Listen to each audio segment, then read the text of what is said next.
Welcome to CC River Campus. എൻ്റെ പേര് ജിന്ന. നമ്മൾ ഇന്ന് ഡിസ്കസ് ചെയ്യുന്ന ടോപ്പിക് ഗൂഗിൾ സെർച്ച് കൺസോൾ. അപ്പോൾ നമ്മൾ ഒരു വെബ്സൈറ്റ് ക്രിയേറ്റ് ചെയ്ത് അതിന്റെ ഇൻഫർമേഷൻസ് നമ്മൾ ഗൂഗിളിലേക്ക് പാസ് ചെയ്യണം. അപ്പോൾ അതിന് വേണ്ടിയിട്ട് നമ്മൾ ഗൂഗിളിന്റെ ഒരു ഫ്രീ ടൂൾ യൂസ് ചെയ്യുന്നു. അതാണ് ഗൂഗിൾ സെർച്ച് കൺസോൾ. അപ്പോൾ നമ്മൾ ഇൻഫർമേഷൻസ് ഇതുപോലെ പാസ് ചെയ്തില്ലെങ്കിലും ഗൂഗിൾ നമ്മളെ ക്രോൾ ചെയ്യും, അതുപോലെ തന്നെ ഇൻഡെക്സ് ഒക്കെ ചെയ്യും. പക്ഷെ അത് എപ്പോൾ ഏത് ടൈമിൽ ചെയ്യുന്നുള്ളത് നമുക്ക് അറിയാൻ പറ്റില്ല. അപ്പോൾ നമ്മൾ ഇൻഫർമേഷൻസ് പാസ് ചെയ്യാനായിട്ട് നമ്മൾ യൂസ് ചെയ്യുന്ന ടൂളാണ് ഗൂഗിൾ സെർച്ച് കൺസോൾ. അപ്പോൾ നമ്മൾ ഗൂഗിൾ സെർച്ച് കൺസോൾ യൂസ് ചെയ്യുന്നതിലൂടെ നമുക്ക് നമ്മുടെ പേജസിനെ ഇൻഡെക്സ് ചെയ്യാം. അതേപോലെ തന്നെ ഇൻഡെക്സ് ചെയ്ത പേജസിന് എന്തെങ്കിലും ഇഷ്യൂസ് ഉണ്ടെങ്കിൽ നമുക്ക് കാണിച്ചു തരും. അത് നമുക്ക് ഫിക്സ് ചെയ്തിട്ട് നമുക്ക് ഒന്നുകൂടെ ഇൻഡെക്സ് ചെയ്യാം.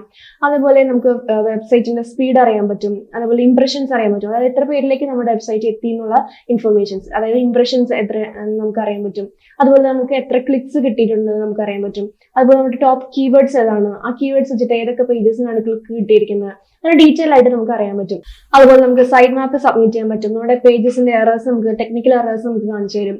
അതേപോലെ നമുക്ക് ഇപ്പൊ എന്തെങ്കിലും അലേർട്ട് ആയിട്ട് നമുക്ക് ഇമെയിൽ നമ്മൾ കൊടുത്തിട്ടുണ്ടെങ്കിൽ ഇമെയിൽ അലേർട്ട് ആയിട്ട് നമുക്ക് വരും. അങ്ങനെ ഒരുപാട് ഡീറ്റെയിൽസ് നമ്മുടെ വെബ്സൈറ്റിന്റെ പെർഫോമൻസ് അനുസരിച്ചുള്ള ഒരുപാട് ഡീറ്റെയിൽസ് നമുക്ക് ഗൂഗിൾ സെർച്ച് കൺസോളിൽ കിട്ടും. അപ്പൊ നമുക്ക് ഡീറ്റെയിൽ ആയിട്ട് ഗൂഗിൾ സെർച്ച് കൺസോൾ എന്താണെന്ന് നോക്കാം. കൺസോൾ ഡീറ്റെയിൽ ആയിട്ട് നോക്കാം. അപ്പോൾ നമ്മൾ എന്തിനാണ് ഗൂഗിൾ സെർച്ച് കൺസോൾ യൂസ് ചെയ്യുന്നത്? നമ്മുടെ വെബ്സൈറ്റിൻ്റെ ഇൻഫർമേഷൻസ് ഗൂഗിളിലേക്ക് പാസ് ചെയ്യാനും അതേപോലെ തന്നെ ഗൂഗിൾ നമുക്ക് തരുന്ന ഇൻഫർമേഷൻസ്, അതായത് നമ്മുടെ വെബ്സൈറ്റിൻ്റെ ഇൻഫർമേഷൻസ് നമുക്ക് ഗൂഗിൾ സെർച്ച് കൺസോളിലൂടെ മനസ്സിലാക്കാൻ പറ്റും. അതായത് നമ്മുടെ വെബ്സൈറ്റിൻ്റെ പെർഫോമൻസ് എങ്ങനെയാണ്, അതേപോലെ നമ്മുടെ ടോപ്പ് കീവേഡ്സ് ഏതൊക്കെയാണ് റാങ്ക് ആയിട്ട് നിൽക്കുന്നത്, അതേപോലെ ഏത് കീവേഡ്സിനൊക്കെയാണ് നമുക്ക് ക്ലിക്ക് കിട്ടിയിരിക്കുന്നത്, ഏതൊക്കെ പേജസിലാണ് നമുക്ക് ക്ലിക്ക് കിട്ടിയിരിക്കുന്നത്, അങ്ങനെ ഡീറ്റെയിൽ ആയിട്ട് നമുക്ക് അറിയാനായിട്ട് പറ്റും. അപ്പോൾ നമുക്ക് ഡീറ്റെയിൽ ആയിട്ട് നോക്കാം. അപ്പോൾ നമുക്ക് ഈ ലെഫ്റ്റ് സൈഡിലായിട്ട് നമുക്ക് ഏത് വെബ്സൈറ്റ് ആണെന്ന് സെലക്ട് ചെയ്ത് കൊടുക്കാനുണ്ട്. ഇപ്പോൾ നമുക്ക് ഒരു മെയിലിൽ തന്നെ നമുക്ക് 2-3 വെബ്സൈറ്റിൻ്റെ ഇതുണ്ടെങ്കിൽ നമുക്ക് ഏത് വെബ്സൈറ്റിൻ്റെ ഇൻഫർമേഷൻസ് ആണോ അറിയേണ്ടത് അത് നമുക്ക് സെലക്ട് ചെയ്ത് കൊടുക്കാനുണ്ട്. അപ്പോൾ നമുക്ക് ഓരോ സെക്ഷൻ ബൈ സെക്ഷനായിട്ട് നോക്കാം. ഫസ്റ്റ് ഓവർവ്യൂ ആണ്. ഓവർവ്യൂവിൽ നമുക്ക് പെർഫോമൻസ് ആണ് കാണുന്നത്. അതായത് വെബ് സെർച്ച് ക്ലിക്ക് അനുസരിച്ച്, അത് വെബ് സെർച്ച് അനുസരിച്ച് വന്നിരിക്കുന്ന ക്ലിക്സ് ആണ് നമുക്കിവിടെ ഗ്രാഫ് പോലെ കാണിച്ചിരിക്കുന്നത്.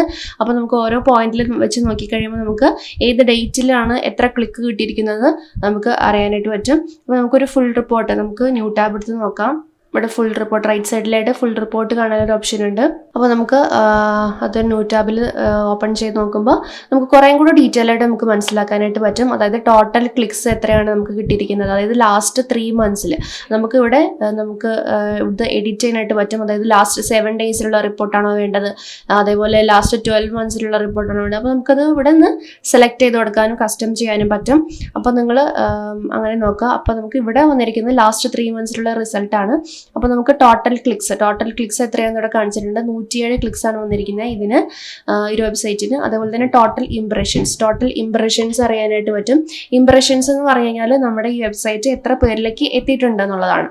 അതായത് എത്ര പേരുടെ ആ റിസൾട്ട് പേജിൽ വന്നിട്ടുണ്ട്, ആ ഒരു റീച്ചാണ് നമുക്ക് ഈ ഇംപ്രഷൻസ് എന്ന് പറയുന്നത്. അതായത് 18.6K അത്രയും ഇംപ്രഷൻസ് നമുക്ക് കിട്ടിയിട്ടുണ്ട്. ഇത്രയും ഇംപ്രഷനിൽ നിന്ന്, ഇത്രയും ആൾക്കാരിലേക്ക് എത്തിയതിൽ നിന്ന് 107 പേര് മാത്രമാണ് നമ്മുടെ വെബ്സൈറ്റ് ക്ലിക്ക് ചെയ്തിരിക്കുന്നത്.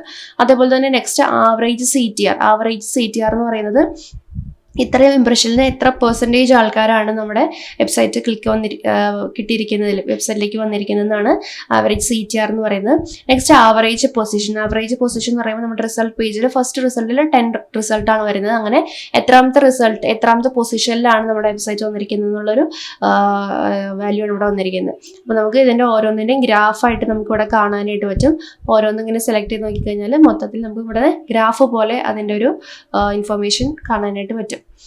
നെക്സ്റ്റ് ഇതിൻ്റെ കുറച്ചും കൂടെ താഴേക്ക് വരുമ്പോൾ ക്വറീസ് എന്നുള്ളതുണ്ട്. അതായത് ഏതൊക്കെ കീവേഡ്സിനാണ് എത്ര ക്ലിക്ക് കിട്ടിയിരിക്കുന്നത്, എത്ര കീവേഡ്സ് വെച്ചിട്ട് എത്ര ക്ലിക്കാണ് കിട്ടിയിരിക്കുന്നത്, ആ കീവേഡ്സിന് എത്ര ഇംപ്രഷനാണ് പോയിരിക്കുന്നത്, CTR എത്രയാണ്, പൊസിഷൻ എത്രയാണ് കീവേഡ്സ് വെച്ചിട്ടുള്ള, അങ്ങനെ ഒരു ഡീറ്റെയിൽ ആയിട്ട് നമുക്ക് ഇവിടുന്ന് കാണാനായിട്ട് പറ്റും. നെക്സ്റ്റ് നമുക്ക് പേജസ് നോക്കിക്കഴിഞ്ഞാൽ നമുക്ക് ഏതൊക്കെ പേജസിലേക്കാണ് എത്ര ക്ലിക്ക് കിട്ടിയിരിക്കുന്നത്. ഇപ്പോൾ ഇതിൻ്റെ ഹോം പേജിനാണ് കൂടുതൽ ക്ലിക്ക് കിട്ടിയിരിക്കുന്നത്. അതിൻ്റെ ഹോം പേജിൻ്റെ ഇംപ്രഷൻ എത്രയാണ്, CTR എത്രയാണ്, പൊസിഷൻ എത്രയാണ് വന്നിരിക്കുന്നത്, അങ്ങനെ ഡീറ്റെയിൽ ആയിട്ട് ഓരോ ഏതൊക്കെ പേജസിനാണ് നമുക്ക് ക്ലിക്ക് വന്നിരിക്കുന്നത് ഡീറ്റെയിൽ ആയിട്ട് ഇവിടെ ഉണ്ട്. നെക്സ്റ്റ് കൺട്രീസ് നോക്കിക്കഴിഞ്ഞാൽ ഏതൊക്കെ കൺട്രിന്നാണ് നമുക്ക് കൂടുതൽ ഇംപ്രഷനും അതേപോലെ കൂടുതൽ ക്ലിക്കും കിട്ടിയിരിക്കുന്നതിനുള്ളൊരു ഇൻഫർമേഷൻ ഇവിടെ ഉണ്ട്. അതുപോലെ നെക്സ്റ്റ് വന്നു കഴിയുമ്പോൾ ഡിവൈസസ് ആണ്. ഡിവൈസസ് എന്ന് പറയുമ്പോൾ ഏത് ഡിവൈസസിലാണ് നമുക്ക് കൂടുതൽ ക്ലിക്ക് വന്നിരിക്കുന്നത്, ഏതൊക്കെ ഡിവൈസസിലേക്കാണ് നമുക്ക് കൂടുതൽ ഇംപ്രഷൻ പോയിരിക്കുന്നത്, അതായത് മൊബൈലിലാണ് ഇംപ്രഷൻ കൂടുതൽ പോയിരിക്കുന്നത്, മൊബൈലിൽ നിന്ന് തന്നെയാണ് നമുക്ക് കൂടുതൽ ക്ലിക്കും കിട്ടിയിരിക്കുന്നത്. ഡെസ്ക്ടോപ്പിൽ എന്നുള്ള ക്ലിക്ക്സ് എത്രയാണ്, ഇംപ്രഷൻ എത്രയാണ്, അതുപോലെ CTR, പൊസിഷൻ, ഇതിൻ്റെ ഈ 4 ഇൻഫർമേഷൻസ് നമുക്ക് ഇതിൽ നിന്ന് കിട്ടും. അതുപോലെ തന്നെ ടാബ്ലറ്റ്, അതായത് മൊബൈൽ, ഡെസ്ക്ടോപ്പ്, ടാബ്ലറ്റ്, ഇതിൻ്റെ 3ന്റെ ഇൻഫർമേഷനാണ് നമുക്ക് ഡിവൈസസ് നിന്ന് കിട്ടുന്നത്. പിന്നെ നമുക്ക് സെർച്ച് അപ്പിയറൻസ്, അതേപോലെ തന്നെ ഡേറ്റ്സ് നോക്കിക്കഴിഞ്ഞാൽ ഏതൊക്കെ ഡേറ്റിലാണ് നമുക്ക് ക്ലിക്ക് വന്നിരിക്കുന്നത്, അപ്പോൾ നമുക്ക് ഈ ഒരു ഇൻഫർമേഷൻ വെച്ചിട്ട് ഏത് ഡേറ്റിലാണ് നമുക്ക് കൂടുതൽ ക്ലിക്ക് കിട്ടിയിരിക്കുന്നത് മനസ്സിലാക്കാനായിട്ട് പറ്റും. അപ്പോൾ ഈ ഇൻഫർമേഷൻ വെച്ച് ആ ഡേറ്റിൽ നമുക്ക് നമ്മൾ എന്താ ആക്ടിവിറ്റിയാണ് നമ്മൾ കൂടുതലായിട്ട് ചെയ്തിരിക്കുന്നത്, അത് നോക്കിയിട്ട് നമുക്ക് ആ ആക്ടിവിറ്റി തന്നെ നമ്മൾ പിന്നെ റിപ്പീറ്റ് ചെയ്ത് ചെയ്യുകയാണെങ്കിൽ നമുക്ക് കൂടുതൽ ക്ലിക്ക് കിട്ടാനുള്ള ചാൻസസ് കൂടുതലാണ്. ഓക്കെ, നെക്സ്റ്റ് നമ്മൾ പെർഫോമൻസ് അത് പറഞ്ഞു. ഇനി URL ഇൻസ്പെക്ഷൻ എന്ന് പറയുമ്പോൾ നമ്മുടെ ഇൻഡെക്സ് ചെയ്യാനായിട്ട്, നമ്മുടെ പേജസിനെ ഇൻഡെക്സ് ചെയ്യാനായിട്ട് നമുക്ക് ഇവിടെ നിന്ന് റിക്വസ്റ്റ് കൊടുക്കാം. അതേപോലെ തന്നെ ഇൻഡെക്സ് ചെയ്യാനായിട്ട് റിക്വസ്റ്റ് കൊടുത്ത പേജസിന് എന്തെങ്കിലും ഇഷ്യൂസ് ഉണ്ടെങ്കിൽ നമുക്ക് ഇവിടെ നിന്ന് തന്നെ കാണിച്ചു തരും. അതിന് വേണ്ടിയിട്ടാണ് നമ്മൾ URL ഇൻസ്പെക്ഷൻ നമ്മൾ ചെയ്യുന്നത്. അപ്പം നമ്മുടെ ഏതെങ്കിലും ഇൻഡെക്സ് ചെയ്യാൻ കൊടുത്ത പേജസ് ഇൻഡെക്സ് ആയോ എന്നുള്ള ഇൻഫർമേഷനും നമുക്കിവിടെ നമ്മുടെ URL അടിച്ചു കൊടുത്താൽ, അതായത് ഇൻഡെക്സ് ചെയ്യാൻ കൊടുത്ത് URL അടിച്ചു കൊടുത്താൽ അത് ഇൻഡെക്സ് ആയോ ഇല്ലയോ എന്നുള്ള ഇൻഫർമേഷനൊക്കെ നമുക്ക് ഇവിടെ നിന്ന് കിട്ടും. നെക്സ്റ്റ് നമുക്ക് പേജസ് എന്നുള്ള ഇതിലേക്ക് പോയി കഴിഞ്ഞാൽ ഇൻഡെക്സ് ആയുള്ള പേജസും ഇൻഡെക്സ് ആവാത്തുള്ള പേജസിൻ്റെ ഒരു ഗ്രാഫ് പോലെ ഇൻഫർമേഷൻ നമുക്ക് കിട്ടും. അപ്പോൾ എന്തുകൊണ്ടാണ് ഇൻഡെക്സ് ആവാത്തതെന്നുള്ള ഇഷ്യൂസും നമുക്ക് ഇവിടെ നിന്ന് കാണിച്ചു തരുന്നുണ്ട്. അപ്പോൾ നമുക്കിത് ഫിക്സ് ചെയ്തിട്ട് ഒന്നും കൂടെ ഇൻഡെക്സ് ചെയ്യാനായിട്ട് റിക്വസ്റ്റ് കൊടുക്കാം. അപ്പോൾ അതിനുള്ള അനുസരിച്ചുള്ള ഒരു ഗ്രാഫ് നമുക്ക് ഇവിടെ നിന്ന് കിട്ടിയിട്ടുണ്ട്. ഇനി സൈറ്റ് മാപ്പ് നമുക്ക് ഇവിടെ നിന്ന് സബ്മിറ്റ് ചെയ്യാനുള്ള ഒരു ഓപ്ഷൻ ഉണ്ട്. നമുക്ക് നമ്മുടെ വെബ്സൈറ്റിൻ്റെ സൈറ്റ് മാപ്പ് URL ഇവിടെ കൊടുത്തിട്ട് സബ്മിറ്റ് കൊടുത്തു കഴിഞ്ഞാൽ അത് സബ്മിറ്റ് ആവും. നെക്സ്റ്റ് ഈ റിമൂവൽസ്, അതായത് നമ്മൾ ഇൻഡെക്സ് ചെയ്ത പേജസിൽ എന്തെങ്കിലും കണ്ടൻസ് ഒക്കെ നമുക്ക് വേണ്ട, അത് സെർച്ചിൽ വരണ്ടെന്നുണ്ടെങ്കിൽ നമുക്കത് റിമൂവൽ റിക്വസ്റ്റ് ഇവിടെ നിന്ന് കൊടുക്കാനായിട്ട് പറ്റും. പേജ് എക്സ്പീരിയൻസിലേക്ക് പോയി കഴിയുമ്പോൾ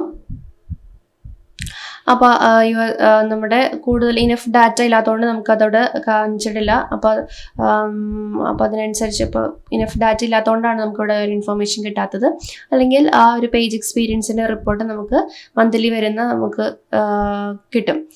ഇനി കോർ വെബ് വൈറ്റൽസ് എന്ന് പറഞ്ഞ സെക്ഷനിൽ പോയി കഴിയുമ്പോൾ നമുക്ക് നമ്മുടെ സ്പീഡാണ് മനസ്സിലാക്കാൻ പറ്റുന്നത്, അതായത് മൊബൈലിൻ്റെയും അതേപോലെ തന്നെ ഡെസ്ക്ടോപ്പിൻ്റെയും.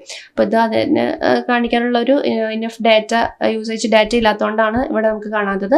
അല്ലെങ്കിൽ നമുക്ക് പേജ് സ്പീഡ് ഇൻസൈറ്റ്സ് നമുക്ക് ഇവിടെ നിന്ന് കാണാനായിട്ട് പറ്റും. അതുപോലെ തന്നെ മൊബൈൽ യൂസബിലിറ്റി. ഇനി നമുക്ക് സെക്യൂരിറ്റി ആൻഡ് മാനുവൽ ആക്ഷൻസ്, അതിൽ പോയി കഴിഞ്ഞാൽ മാനുവൽ ആക്ഷൻസ് എടുത്ത് നോക്കാം. അതായത് നമ്മുടെ വെബ്സൈറ്റിന് എന്തെങ്കിലും ബ്ലോക്ക് കിട്ടിയിട്ടുണ്ടോ, അല്ലെങ്കിൽ എന്തെങ്കിലും നമ്മുടെ വെബ്സൈറ്റ് ഹാക്ക് ചെയ്തിട്ടുണ്ടോ, അങ്ങനെ വെബ്സൈറ്റിലുള്ള സെക്യൂരിറ്റി ഇഷ്യൂസും ഒക്കെയാണ്, അതുപോലെ മാനുവൽ ആക്ഷൻസ് ഒക്കെയാണ് നമുക്ക് ഈ ഒരു സെക്ഷനിൽ നിന്ന് മനസ്സിലാക്കാനായിട്ട് പറ്റുന്നത്. അപ്പോൾ നമുക്ക് എന്തെങ്കിലും റിപ്പോർട്ട് കിട്ടുമോ, അല്ലെങ്കിൽ ബ്ലോക്ക് കിട്ടുമോ, അല്ലെങ്കിൽ നമുക്ക് എന്തെങ്കിലും നമ്മുടെ വെബ്സൈറ്റ് ഹാക്ക് ചെയ്യുമോ, അങ്ങനെ എന്തെങ്കിലും ചെയ്യുവാണെങ്കിൽ നമ്മുടെ ആ ഒരു ഇൻഫർമേഷൻ നമുക്കിവിടെ കിട്ടും. ഇനി നെക്സ്റ്റ് ലിങ്ക്സ് എന്നുള്ള രീതിയിൽ പോയി കഴിഞ്ഞാൽ നമ്മുടെ ഇൻറ്റേർണൽ ലിങ്ക്സ് കാണിക്കും, അതേപോലെ തന്നെ എക്സ്റ്റേണൽ ലിങ്ക്സും കാണിക്കും. അതേപോലെ നമ്മുടെ ബാക്ക് ലിങ്ക്സും അതേപോലെ ബാക്ക് ലിങ്ക് ചെയ്തിരിക്കുന്ന വെബ്സൈറ്റ്സും ഒക്കെ നമുക്ക് ഇവിടെ നിന്ന് കാണാനായിട്ട് പറ്റും. നെക്സ്റ്റ് സെറ്റിങ്സിൽ പോയി കഴിഞ്ഞാൽ നമുക്ക് ഇതിൻ്റെ പെർമിഷൻ, അതായത് ഈ ഗൂഗിൾ സെർച്ച് കൺസോളിൻ്റെ ആക്സസ് നമുക്ക് വേറെ ആർക്കെങ്കിലും കൊടുക്കണമെന്നുണ്ടെങ്കിൽ നമുക്ക് ഇവിടെ നിന്ന് യൂസർ ആൻഡ് പെർമിഷൻ ആ ഒരു സെക്ഷനിൽ പോയി കഴിഞ്ഞാൽ അവരുടെ ഇമെയിൽ ID അടിച്ചു കൊടുത്ത് നമുക്ക് അവർക്ക് നമ്മുടെ ഈ ഗൂഗിൾ സെർച്ച് കൺസോളിൻ്റെ ആക്സസ് കൊടുക്കാനായിട്ട് പറ്റും. ഉണ്ടോ, ഇവിടെ നമുക്ക് അവരുടെ ഇമെയിൽ ID കൊടുത്തിട്ട് നമുക്ക് അവർക്ക് ആക്സസ് കൊടുക്കാനായിട്ട് പറ്റും. അപ്പോൾ ഇത്രയൊക്കെയാണ് നമുക്ക് ഗൂഗിൾ സെർച്ച് കൺസോളിൽ ഡീറ്റെയിൽ ആയിട്ട് പറയാനുള്ളത്. അപ്പോൾ നമ്മൾ എന്തൊക്കെയാണ് പറയുന്നത്, അതൊരു ഓവർവ്യൂ കണ്ടു, അതായത് നമ്മുടെ വെബ്സൈറ്റിൻ്റെ പെർഫോമൻസ്, അതേപോലെ തന്നെ ഡീറ്റെയിൽ ആയിട്ട് നമുക്കതൊന്ന് കാണാനായിട്ട് പറ്റും. അതുപോലെ തന്നെ നമുക്ക് നമ്മുടെ ഓരോ പേജസിൻ്റെ ഇൻഡെക്സ് ചെയ്യാനുള്ള റിക്വസ്റ്റ് കൊടുക്കാം, അത് URL ഇൻസ്പെക്ഷൻ ചെയ്യാം, അതുപോലെ നമുക്ക് സൈറ്റ് മാപ്പ് സബ്മിറ്റ് ചെയ്യാം, വെബ് കോർ വൈറ്റൽസ് കാണാം. അങ്ങനെ ഡീറ്റെയിൽ ആയിട്ട് നമ്മുടെ ഒരു വെബ്സൈറ്റിനെ നമുക്ക് ഗൂഗിൾ സെർച്ച് കൺസോൾ യൂസ് ചെയ്തിട്ട് നമുക്ക് മനസ്സിലാക്കാനും നമ്മുടെ ഇൻഫർമേഷൻസ് ഗൂഗിളിലേക്ക് പാസ് ചെയ്യാനും നമുക്ക് ഗൂഗിൾ സെർച്ച് കൺസോൾ യൂസ് ചെയ്യാം. അപ്പോൾ നമുക്ക് ഗൂഗിൾ സെർച്ച് കൺസോൾ യൂസ് ചെയ്യുന്നതിലൂടെ, ഈ ടൂൾ നമ്മൾ യൂസ് ചെയ്യുന്നതിലൂടെ നമുക്ക് ഒരു വെബ്സൈറ്റിന്റെ കംപ്ലീറ്റ് പെർഫോമൻസ് നമുക്ക് മനസ്സിലാക്കാനായിട്ട് പറ്റും. എത്ര ഇംപ്രഷൻസ് വന്നിട്ടുണ്ട്, ഏതൊക്കെ കീവേഡ്സ് ആണ് ടോപ്പ് റാങ്കിൽ എത്തിയിട്ടുള്ളത്, അങ്ങനെ ഡീറ്റെയിൽ ആയിട്ട് നമുക്ക് ഈ ഗൂഗിൾ സെർച്ച് കൺസോൾ യൂസ് ചെയ്യുന്നതിലൂടെ മനസ്സിലാക്കാനായിട്ട് പറ്റും. അപ്പോൾ ഇതേപോലെ ഇനിയും ഇൻഫോർമേറ്റീവ് വീഡിയോസ് ആയിട്ട് ഞാൻ ഈ ചാനൽ വരുന്നതായിരിക്കും. അപ്പോൾ CC Cyber Campusന്റെ ചാനൽ സബ്സ്ക്രൈബ് ചെയ്യാനായിട്ട് ആരും മറക്കരുത്. Thank you.